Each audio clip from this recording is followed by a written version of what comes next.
La settimana scorsa mi è venuta in mente una frase che diceva spesso mia mamma quando cucinava qualcosa, magari dei biscotti. Se qualcuno chiedeva «posso prenderne un altro?», mia mamma diceva «certo, sono fatti per essere mangiati». Cosa c'entra? C'entra perché ho pensato che sarebbe utile ripassare l'infinito passivo, presente e passato. Benvenuti o bentornati, sono Raf. Per chi non mi conosce, insegno italiano all'università in Gran Bretagna e con questi video spero di aiutare un po' chi sta imparando l'italiano. Dunque, l'infinito passivo. Cominciamo proprio da quella frase. Sono fatti per essere mangiati.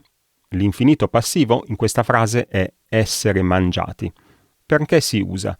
Si usa un infinito innanzitutto perché abbiamo una preposizione, la preposizione per, che in questo caso significa allo scopo di. E sappiamo che dopo qualsiasi preposizione possiamo avere solo un verbo all'infinito. In questo caso vogliamo usare un infinito passivo. L'altra cosa importante è che il soggetto dei due verbi è lo stesso. Quindi i biscotti sono fatti e i biscotti è anche il soggetto dell'infinito passivo per essere mangiati, perché sono i biscotti che saranno mangiati. Quindi posso usare questa struttura. Non potrei dire, per esempio, ho fatto i biscotti per essere mangiati. Questa frase non funzionerebbe, perché il soggetto del primo verbo è io. Io ho fatto i biscotti, mentre il soggetto del secondo verbo è i biscotti. Quindi questa frase, ho fatto i biscotti per essere mangiati, non funzionerebbe. Possiamo poi anche notare che l'infinito passivo, presente in questo caso, stiamo parlando dell'infinito passivo presente, dopo vedremo anche il passato.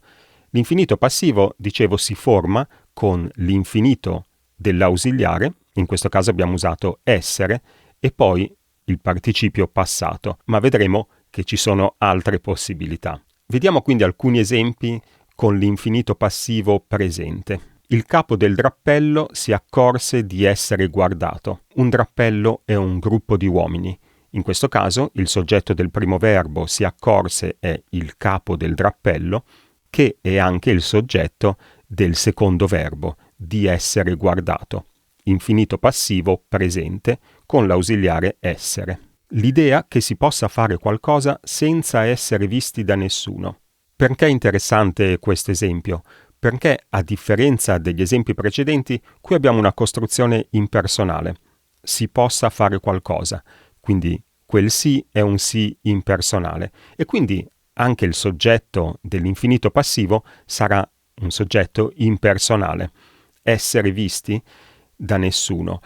E la cosa interessante da notare è che il participio passato visti va al plurale maschile. Quindi quando l'infinito passivo è impersonale, dobbiamo ricordarci di mettere il participio passato al plurale maschile. Troppo tempo su Instagram al lavoro? Potresti venire licenziato. E qui vediamo che l'infinito passivo si può formare anche con l'ausiliare venire.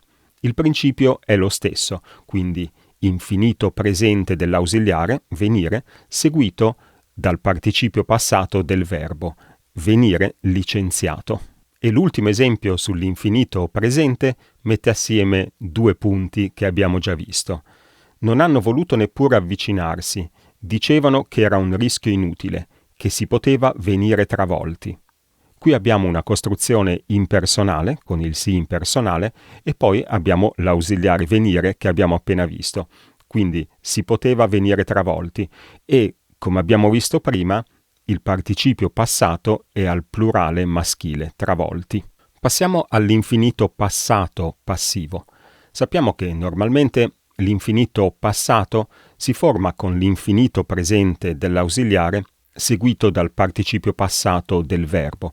Quindi, per esempio, l'infinito passato di mangiare è avere mangiato, andare, essere andato, portare, avere portato. Questi non sono esempi di infinito passivo, lo vediamo fra un attimo.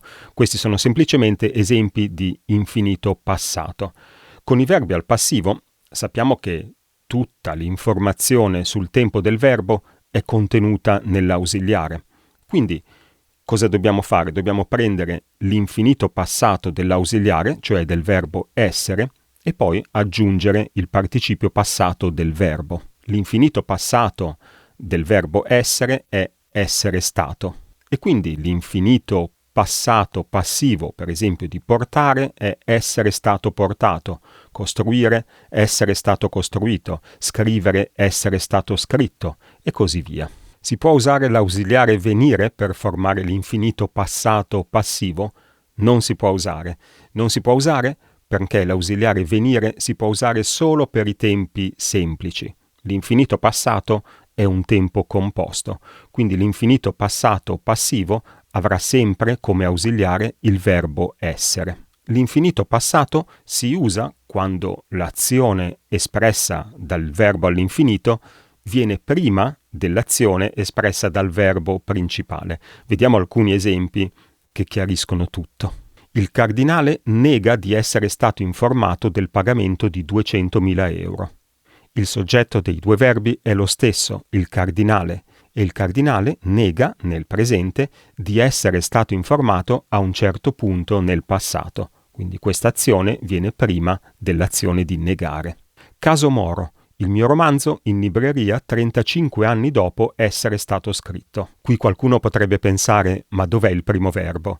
Il primo verbo, in un certo senso, è implicito. Possiamo pensare alla prima frase come il mio romanzo esce in libreria o appare in libreria o qualcosa del genere. Quindi il romanzo appare in libreria, quindi qui nel presente, 35 anni dopo essere stato scritto. Quindi l'azione di scrivere ovviamente viene prima dell'azione di apparire o di uscire in libreria. Naturalmente non significa che la prima azione deve essere sempre al presente. Tutte e due le azioni potrebbero essere al passato. Potrei dire, per esempio, il mio romanzo è uscito 35 anni dopo essere stato scritto. In questo caso tutte e due le azioni avvengono nel passato, ma la seconda, possiamo dire, è un po' più passata della prima. L'infinito ha solo queste due possibilità, presente o passato, non c'è un trapassato per l'infinito. Un'ultima cosa poi da tenere presente è l'accordo di tutti i participi passati.